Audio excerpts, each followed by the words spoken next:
So இன்னொரு வாரிசு நடிகர் தமிழ் சினிமாவில் உருவாயிருக்காரு. கேப்டன் விஜயகாந்த் அவருடைய பையன் சண்முக பாண்டியன் அவருடைய படம் இன்னைக்கு ரிலீஸ் ஆயிருக்கு.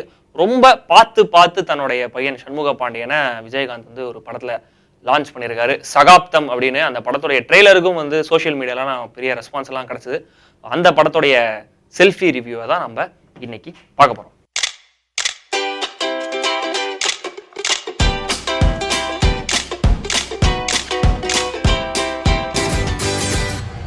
சகாப்தம் புதுமுக இயக்குனர் சுரேந்தர் டைரக்ட் பண்ணியிருக்காரு. கேப்டன் விஜயகாந்தோடைய பையன் சண்முக பாண்டியன் ஹீரோவா நடிச்சிருக்காரு. தெலுங்கு படம் மாதிரியே 2 ஹீரோயின் இருக்காங்க. நேஹா ஷுர்பா அப்படின்னு சொல்லிட்டு 2 ஹீரோயின் படத்துல இருக்காங்க. அது இல்லாம வந்து ரஞ்சித் நடிச்சிருக்காரு, சுரேஷ் நடிச்சிருக்காரு, தேவயானி ஒரு நல்ல ரோல் பண்ணியிருக்காங்க. மலேசியாலாம் ஷூட்டிங் பண்ணியிருக்காங்க. ஹீரோட ஃப்ரெண்டா நண்டு ஜெகன் நடிச்சிருக்காரு. படத்துடைய கேமரா பூபதி அப்படின்ற ஒருத்தர் பண்ணியிருக்காரு. எடிட்டிங் வந்து அகமது அப்படின்னு ஒருத்தர் பண்ணியிருக்காரு. மியூசிக் வந்து நம்ம இளையராஜா சாரோடைய முதல் பையன் கார்த்திக் ராஜா பண்ணியிருக்காரு. ஸோ பாடல்களும் மலேசியாவில் ஷூட் பண்ணியிருக்காங்க.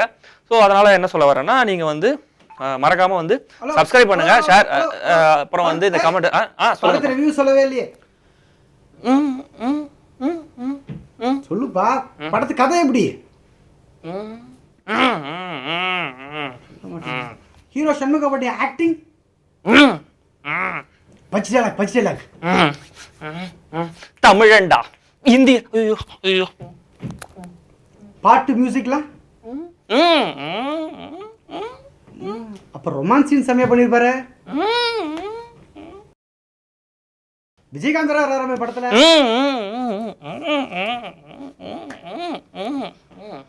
ஆமா இந்த மலேசியா மன்னிச்சிடு மன்னிப்பு அவங்க பரம்பரையில் யாருக்குமே பிடிக்காத ஒரே வார்த்தை. Okay bye. கேள்வி கேட்கறதெல்லாம் கேட்டு என்ன மன்னிப்பு? தெரியாம கேட்டேன். தெரியாமையா? நானும் எவ்வளவு தூரம் தான் சமாளிக்கிறது? வாயில குத்துற இரு. கேப்டன் சொல்றேன். கேப்டன் முக்கியமான விஷயத்தை மறந்துட்டேனே. மறக்காம சப்ஸ்கிரைப் பண்ணுங்க, ஷேர் பண்ணுங்க. இந்த வீடியோவை நீங்க என்ன வேணா பண்ணலாம். ஓகே, அது உங்க இஷ்டம். ஓகே, நம்ம அடுத்த ரிவ்யூல பார்க்கலாம். பாய்.